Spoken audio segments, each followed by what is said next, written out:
500 persone commosse nel Duomo di Pieve di Soligo per i funerali di Elisa Campeol, trucidata a Moriago. La cugina dice: chiediamo giustizia, ma l'importante è che lei sia in pace. Il parroco dice: serve un sostegno anche per i familiari dell'assassino. Lutto cittadino nel paese, ancora sconvolta la cerimonia. I sindaci dell'Alta Marche, i carabinieri, il prefetto e il presidente Zaia. Non si può morire così, le parole del governatore. Elementari, medie e superiori, tutti a scuola il 13 settembre, retromarcia della Regione sulla riapertura posticipata delle lezioni. Troppi disagi per le famiglie, la decisione dopo un lungo confronto con le parti in causa.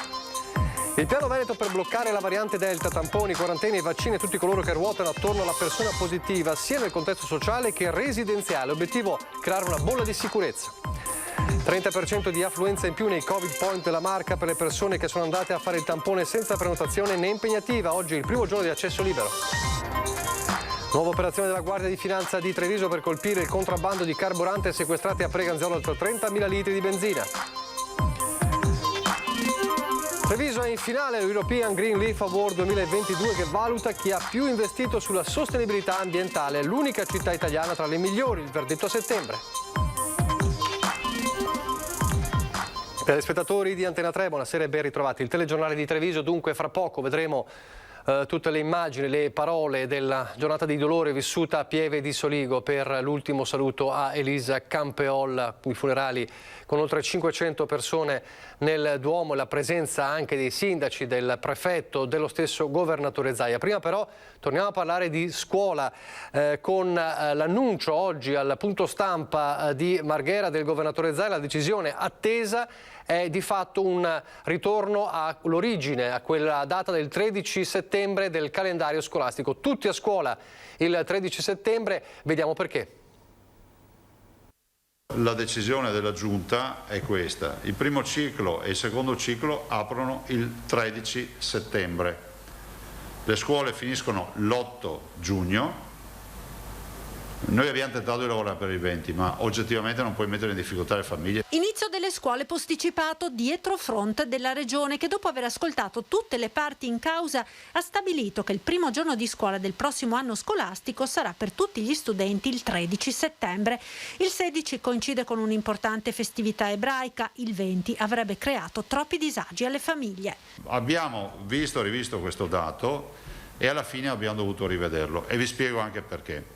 Perché la rassicurazione di avere le scuole comunque aperte, come abbiamo annunciato ieri, anche a scuole chiuse, sembra quasi un controsenso, cioè la possibilità che i bambini, i ragazzi possano comunque andare a scuola a fare quei doposcuola, quei corsi integrativi, insomma, non c'è stata data, nel senso che c'è un'indicazione ministeriale, ma non tutti saranno aperti, quindi avremmo creato disagio alle famiglie.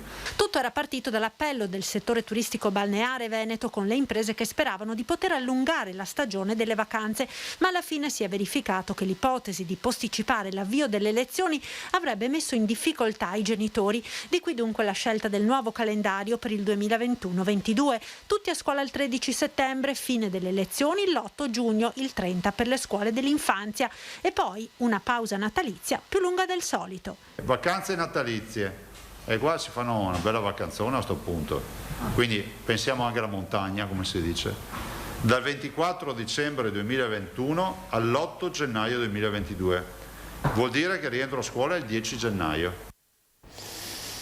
Dopo l'annuncio di Zaia e il sospiro di sollievo dei presidi per il rientro non posticipato nelle aule. Dirigenti scolastici che guardano però oltre le date e rimarcano anche le incognite ancora da risolvere, la campagna vaccinale ai giovani, gli autobus a disposizione e la definizione dell'organico dei docenti. Quello che a noi persone di scuola preme, però, indipendentemente dalla data, è che la partenza sia vera, sia quella concreta, dove tutte le cose funzionano per il loro verso. Ben venga la partenza per il 13 settembre, ma che sia vera, il commento di una delle presidi che sta già pianificando l'inizio dell'anno scolastico con tanto di calendario già pubblicato, ma a preoccupare come fattori potenzialmente destabilizzanti restano tre incognite. Voglio immaginare che quando ripartiremo ci siano le pedine collocate nella maniera migliore, ovvero piano vaccinale già avanzato anche per gli adolescenti, sistemazione dell'annoso problema dei trasporti e definizione anche degli organici dei docenti. Ripresa della scuola che coincide con quella della socialità e della normalità, auspicata anche da molti genitori. Penso che i genitori avessero a cuore la ripartenza a metà settembre, come era stato un po' comunicato. Allora, anche questa sera il sondaggio è dedicato proprio alla scuola e vi chiediamo, lanciato già nel TG del Veneto, tutti in classe il 13 settembre, quindi anche le superiori, non più al 16, è la soluzione giusta? 0422 162 6691. Se per voi la risposta è sì, 0422 162 6690, se per voi la risposta è no. Come sempre la chiamata è gratuita e non preoccupatevi se sentite il numero occupato, il computer registra la vostra decisione, la vostra scelta indipendentemente nel momento stesso in cui voi scegliete una delle due opzioni. Intanto c'è sempre in ballo la variante Delta. Ad oggi sono 27 i casi di variante Delta individuati in Veneto, ma la variante che si è dimostrata essere molto più contagiosa anche della inglese preoccupa la sanità regionale, quindi è stato messo a punto un nuovo piano di tracciamento per bloccare la variante. Fare più tamponi possibile, tracciare i contatti dei positivi allargando le maglie dei test e poi vaccinare tutti coloro che ruotano attorno alla persona con variante Delta, sia nel contesto sociale, familiare o lavorativo, sia in quello geografico di residenza. Così il nuovo piano della Regione Veneto per arginare l'avanzata della contagiosissima variante Delta. La circolazione virale in Veneto ora è bassa e questo consente di individuare e tracciare i positivi andando a scovare e circoscrivere la variante. Le nuove misure sono state illustrate dalla dottoressa Russo, responsabile della prevenzione regionale. Tutti quelli che sono stati messi in quarantena, che siano familiari, che siano contatti lavorativi, che siano contatti della vita di comunità, della vita sociale, offriamo la vaccinazione. Oltre a questo offriamo la vaccinazione non soltanto ai contatti, familiari e non, ma anche a tutto l'ambiente che questi hanno frequentato. Questo significa, ad esempio, che verrà offerta la vaccinazione ai colleghi di lavoro della persona positiva alla variante Delta, ma anche ai residenti nello stesso condominio o nello stesso quartiere o distretto in caso di cluster localizzati. Un'attività di vaccinazione che potrà essere fatta anche sul posto. Questo può valere per il condominio, quindi il palazzo, che è fisicamente dove abbiamo trovato il caso, ma può interessare anche la via, un quartiere, può interessare un comune se questo è piccolo, oppure può interessare un distretto. Verrà poi rafforzata la chiamata diretta per gli over 60 non ancora vaccinati, cosa che vale in tutta la regione, ma a maggior ragione laddove ci sono casi di variante Delta, e per le persone vulnerabili, per le quali sono raccomandate 2 dosi di vaccino anche se hanno già avuto la malattia. Inoltre, nelle aree dove viene individuata la variante, verrà riprogrammata la seconda dose di vaccino anticipandola nell'intervallo minimo di tempo, 21 giorni per Pfizer, 28 per Moderna e 4 settimane per AstraZeneca.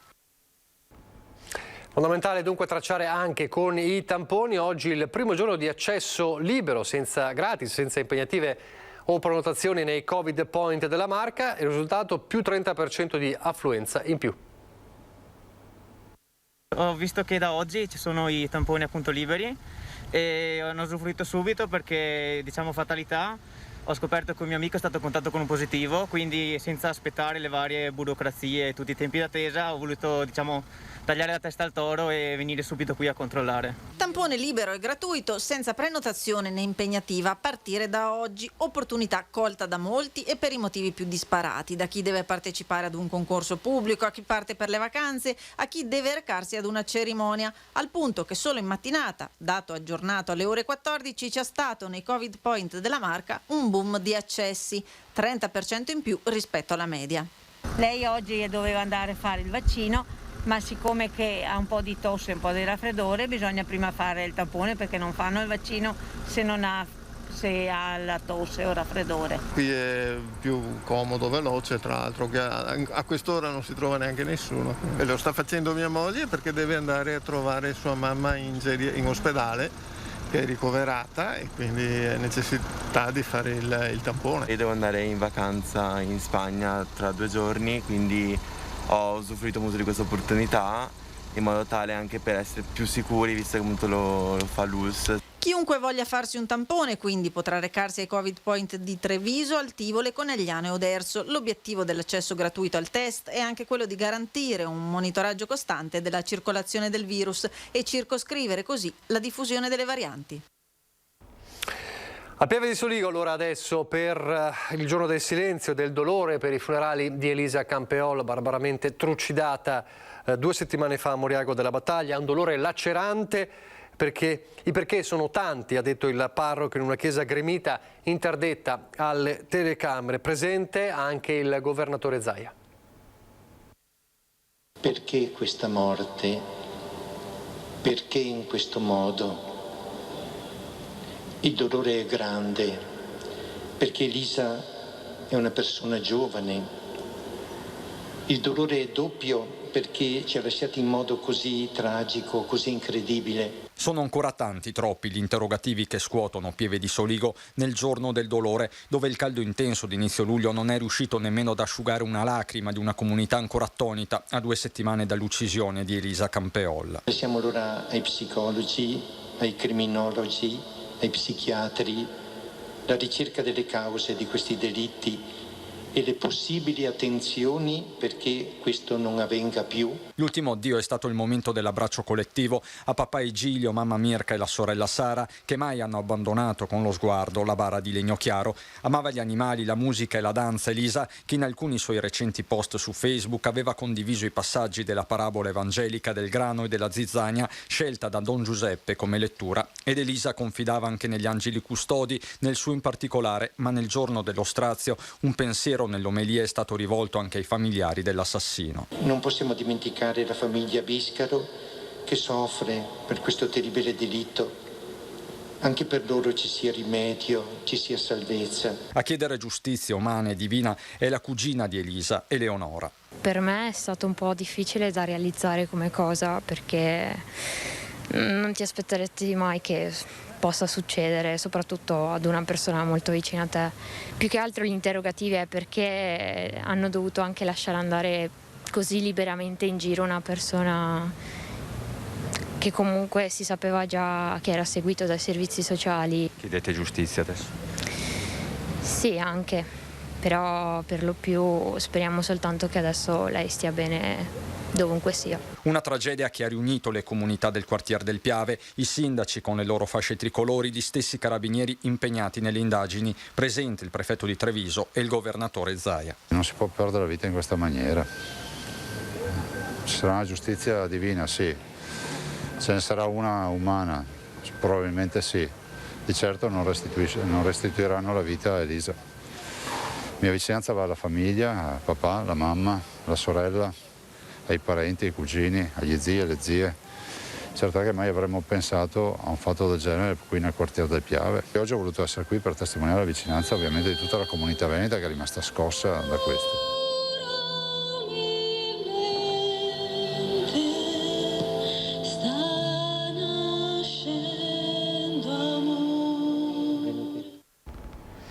Lutto cittadino oggi a Pieve di Soligo, Saracinesche abbassate, ancora tanta incredulità. Non troviamo le parole, ma staremo vicini alla famiglia, dicono a Pieve di Soligo. Io conosco suo papà e le mie classi e purtroppo così è fatto che mi non vuole essere son padre perché mi di 5 anni ho pagato passo ancora 3 ore. E che le importa la malattia. La aveva 44 anni. Ma vedi che mi ha coppalato, no? E adesso le qui mica mi rode, di fare che adesso? A quella, dimmi. Perché uno mi ha detto, e lei ma mettiti sui panni anche a sommare sopare di lui. Pienamente d'accordo. Però lui è ancora qua. Però mettosa. E fare il funerale oggi? Stanno pochi metri da casa mia. Li ha incontrati in questi giorni? No, purtroppo no, perché si fa fatica a trovare le parole. Esatto. Elisa la conoscevo ancora quando era piccolina e l'ho vista crescere in poche parole. Che ricordo neanche che ragazza era? Una bravissima ragazza, simpatica e non so cosa dire. Io sono amico e li conosco bene, insomma, e purtroppo. In questi giorni ha parlato con il papà Elisa? Sì, ho fatto fatica ad andare a trovarlo, però sono andato.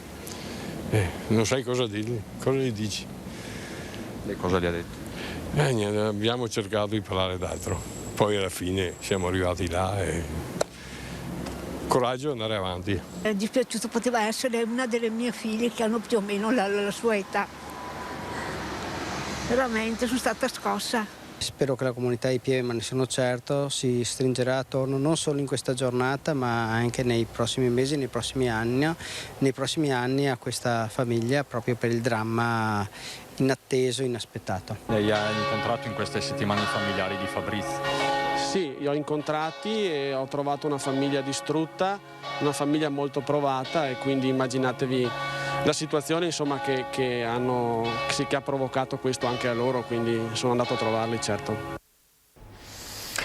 La cronaca a Treviso, i controlli in via Roma lo scorso fine settimana gli agenti della questura a poca distanza dalla stazione dei treni. Un 24enne originario della Gambia è stato fermato in flagrante per detenzione e spaccio di stupefacenti. Dal controllo sono emerse diverse doti di hashish pronte per lo spaccio e 580 euro in contanti, frutto delle vendite precedenti. Lunedì mattina invece 2 giovani sono stati denunciati in via Roma con attrezzi da scasso, un cittadino slovacco di 26 anni e un trevigiano di 28, entrambi pluripregiudicati per i reati contro il patrimonio.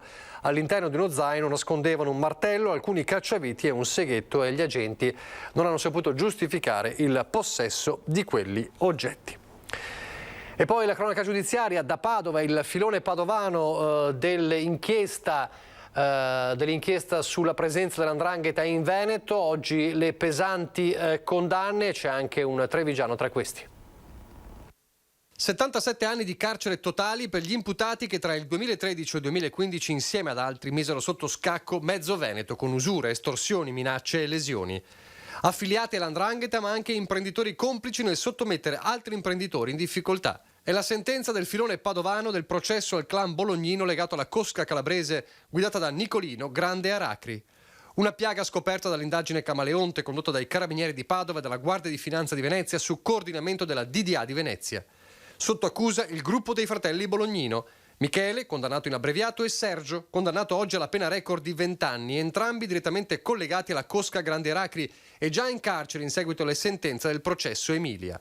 Oltre a Sergio Bolognino, il Tribunale Collegiale di Padova ha condannato a 16 anni e 6 mesi il braccio destro di Bolognino, Antonio Genesio Mangone, considerato il picchiatore del clan, 9 anni e 4 mesi all'imprenditore padovano Luca De Zanetti, 8 anni e 10 mesi al calabrese Stefano Marzano, 5 anni e 4 mesi per il padovano Emanuel Levorato, 8 anni e 10 mesi per il trevigiano Antonio Gnesotto di Villorba, 8 anni e 10 mesi per Francesco Agostino. Nel 2019 l'operazione Camaleonte aveva portato all'arresto di oltre 50 persone, molte delle quali già condannate in abbreviato a pene complessive per oltre 116 anni. L'inchiesta era partita nel 2013 in seguito alla denuncia di un imprenditore trevigiano che era stato picchiato davanti alla sua ditta di Galliera Veneta. Alla Regione è stato riconosciuto un risarcimento di 400.000 euro che si sommano ai 500.000 già risarciti per la stessa inchiesta in abbreviato. È la dimostrazione che la giustizia arriva sempre, il commento del capo della DDA di Venezia, Bruno Cherchi. Le vittime, prosegue, devono denunciare, solo così si arriva a questi risultati. E di omicidio colposo invece l'accusa a carico dei 2 fabbri di paese rinviati a giudizio per la morte di Tommaso Tiveroni di appena 4 anni, schiacciato dal cancello di casa da Son di Casiele il 29 luglio dell'anno scorso. I 2 artigiani che hanno realizzato il manufatto e che lo avevano riparato dopo un primo malfunzionamento compariranno di fronte al giudice per le indagini preliminari il 22 luglio. Si sarebbero scordati di inserire un bullone nell'anta che ha ucciso il piccolo Tommaso. Ancora la cronaca, ma subito dopo la pubblicità parleremo di un'operazione della Guardia di Finanza.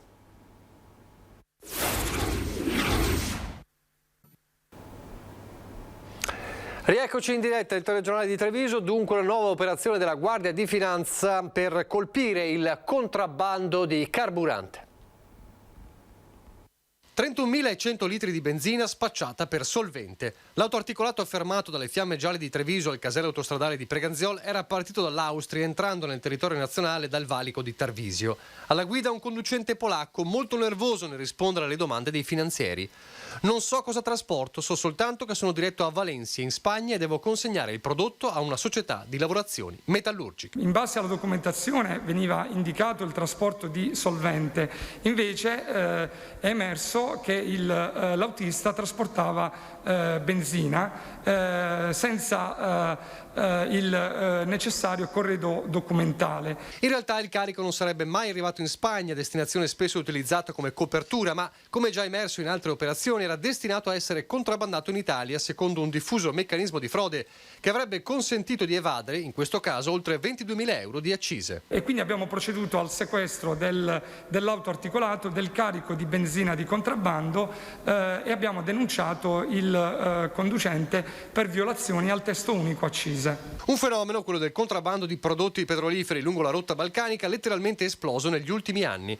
Basti pensare che i veicoli registrati in transito lungo il tratto autostradale trevigiano, con esposte le targhe che identificano il trasporto di gasolio o benzina, sono passati da 11.500 circa del 2016 a oltre 40.000 del 2019. In questo continuo ricercare operatori che si trovano nell'est Europa e che sono in grado di offrire le condizioni di prezzo più vantaggiose, si annidano anche fenomeni illeciti che cerchiamo di contrastare attraverso un razionale posizionamento delle pattuglie su strada. L'ambiente, Treviso città sempre più green, lo testimonia un prestigioso premio europeo. Treviso, unica città italiana e prima in assoluto nella nostra nazione dalla nascita del premio a far parte della rosa delle migliori 5 città in Europa in corsa per la finale del premio della Commissione Europea Green Leaf Award, riconoscimento rivolto alle città che più investono e realizzano sulle buone pratiche ambientali. Noi, il sindaco, la maggioranza e tutta la giunta siamo veramente soddisfatti di questo risultato. Saremo premiati in Finlandia tra le prime 5, come detto, e vedremo cosa potrà succedere in quel momento. 12 i parametri valutati dalla Commissione Europea, che ha valutato le performance degli enti locali, città tra i 20.000 e i 100.000 abitanti, e ha riconosciuto Treviso tra le migliori 5 che si battono per la sostenibilità urbana e l'ecosostenibilità. Politiche che vanno dalla mobilità alternativa alla tutela della qualità dell'acqua, agli investimenti sui pannelli solari. Tutta la progettualità fatta per quello che riguarda l'acquedotto, i collegamenti fognari, le piantumazioni di alberi, anche tutto il piano urbanistico che abbiamo avuto di riqualificazione energetica e di spinta da parte del settore urbanistica verso questa direzione, ma in più le progettualità messe in campo come la forestazione urbana hanno sicuramente fatto la differenza. A contendersi il premio da 200.000 euro assieme a Treviso ci sono le altre 4 città da Romania, Danimarca, Spagna, Portogallo e Paesi Bassi, ma oltre alla gratificazione si guarda al ritorno che questo riconoscimento internazionale avrà sul territorio. Comunque essere arrivati tra le prime 5, comunque infatti verremo premiati, ci consentirà di avere tantissimi punti per accedere ai bandi europei che ci daranno comunque grandi finanziamenti. Adesso le notizie dal Bellunese.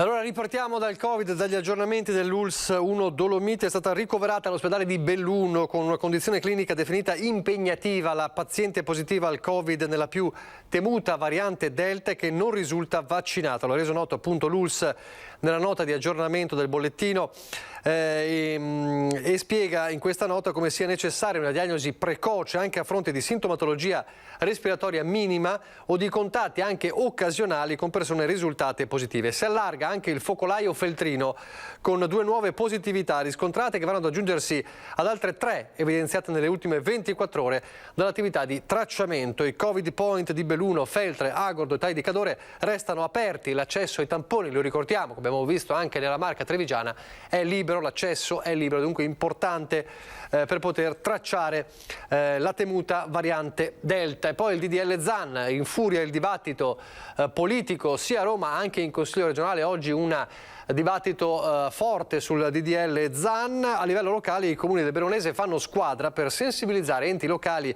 e cittadini sul tema dell'omotransfobia. Approvare il DDL Zan sarebbe un traguardo di civiltà, lo dice la consigliera di parità della provincia di Belluno. Il buon senso sarebbe proprio questo, di tutelare tutti e tutte, quindi senza distinzione, senza discriminazione. Forte richiamo al buonsenso e segnali di inclusione arrivano dalla consigliera di parità della provincia di Belluno, Flavia Monego, nel giorno decisivo sul futuro del DDL Zan per prevenire e contrastare discriminazioni e violenze per orientamento sessuale, genere e religione, mentre a livello nazionale infuriano dibattito, divisioni e polemiche. C'è una forte regressione proprio nel pensiero generale e questo a me fa molta paura, devo dire la verità, mi fa veramente tanta paura. E allora laddove lo Stato non arriva ci pensano i comuni a fare reti, ad assumere iniziative di sensibilizzazione contro l'omotransfobia nelle scuole, nei luoghi di lavoro, negli stessi enti locali all'interno dei quali le commissioni pari opportunità però stentano a partire, come accade a Palazzo Rosso, dove l'adozione del regolamento è diventato motivo di scontro politico. Sarebbe secondo me un errore non comprendere in questo regolamento tutte le discriminazioni nei confronti dei disabili, nei confronti dell'appartenenza religiosa, non solamente di genere. Belluno con Feltre sono i due comuni più grandi della provincia ad avere deliberato ordini del giorno a favore del DDL Zan, che è una legge per l'essere umano, puntualizza l'assessore alle pari opportunità del comune di Feltre, Giorgia Licastri. Siamo troppo indietro come Stato, sarebbe un'occasione persa non andare avanti e perderlo. Molto spesso le leggi che riguardano i diritti vengono sottovalutate, vengono viste come una perdita di tempo. In realtà sono leggi che riguardano la vita dell'individuo e la dignità dell'individuo, che sono tra l'altro scritte all'interno della nostra Carta Costituzionale, che molto spesso nella sua evoluzione anche storica ci dà le risposte di cui abbiamo bisogno. E poi il turismo, la montagna che cerca di ripartire dopo un anno e mezzo durissimi.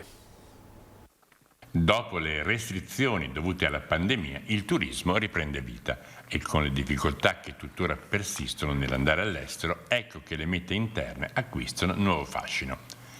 Nonostante le Dolomiti siano patrimonio dell'UNESCO, certo non tutti gli italiani le conoscono, ma proprio le condizioni attuali potrebbero essere stimolo perché ci arrivi anche chi non c'è mai stato. Non vogliamo assolutamente metterci in competizione con il mare, la montagna però è decisamente più sicura ed è salubre e noi cerchiamo di lanciare dei messaggi di positività e soprattutto di permettere ai turisti di raggiungere la nostra montagna. Non precisamente turista, perché a Belluno ci lavora, ma chi ora guida l'USL Dolomiti è persona che tuttavia la montagna la osserva ogni giorno come se fosse una novità, risalendola dal Trevigiano. Arrivi la mattina con le montagne di un verde che ti distende, ti viene da respirare e quindi dici cominci bene la giornata. Parto presto, torno tardi, però adesso parto con la luce e torno con la luce e quindi ho l'opportunità di vedere il panorama. È sicuramente un territorio molto particolare, però veramente di una naturalezza, di una intensità, di una potenza questo verde che soprattutto dopo tanti mesi di attenzione, di limitazioni di movimento, di evitare i luoghi affollati, avere una prospettiva visiva come questo e la sensazione di respirare è qualcosa che sicuramente aiuta non soltanto il corpo ma anche lo spirito. Ci auguriamo che anche quest'estate, ovviamente tempo permettendo, possa permettere di raggiungere questi numeri. C'è bisogno di ripartire perché soprattutto la montagna ha perso la stagione invernale che per noi era strategica e fondamentale, quindi dobbiamo cercare di recuperare questo gap e mi auguro veramente che possa essere presa d'assalto come lo è stata del resto lo scorso anno. Anche di turismo si parlerà questa sera a Ringa a partire dalle 21:15 con Christian Arboit e i suoi ospiti Elena Donazzan, assessore all'istruzione della regione del Veneto, quindi il tema dell'anno scolastico, Emanuele Crosato di Forza Italia, Alessandro Luigi Bisato, coordinatore e segretario Veneto del Partito Democratico e Alberto Maschio, presidente Associazione Iesolana Albergatori. Quindi un parterre ricco e tanti temi sotto i riflettori alle 21:15 con Ringa. Adesso il meteo. Arrivederci.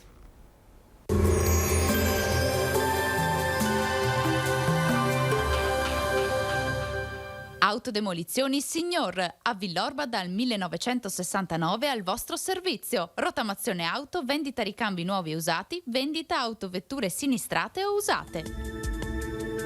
Bentrovati al meteo. Alta pressione africana sull'Italia e dunque anche sul nostro territorio avremo sole e un clima rovente, insomma una nuova ondata di calore. Il dettaglio di mercoledì 7 luglio.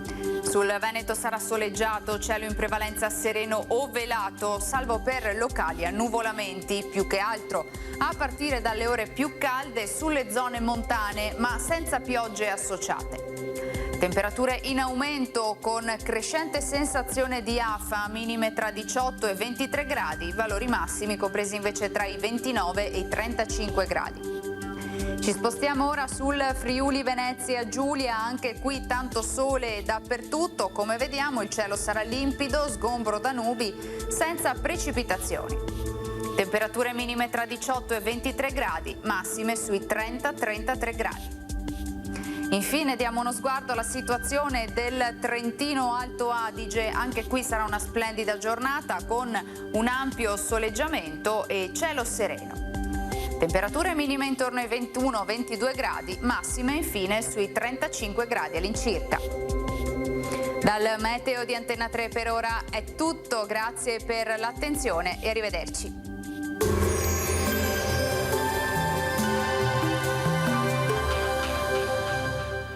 Autodemolizioni Signor, a Villorba dal 1969 al vostro servizio. Rottamazione auto, vendita ricambi nuovi e usati, vendita autovetture sinistrate o usate.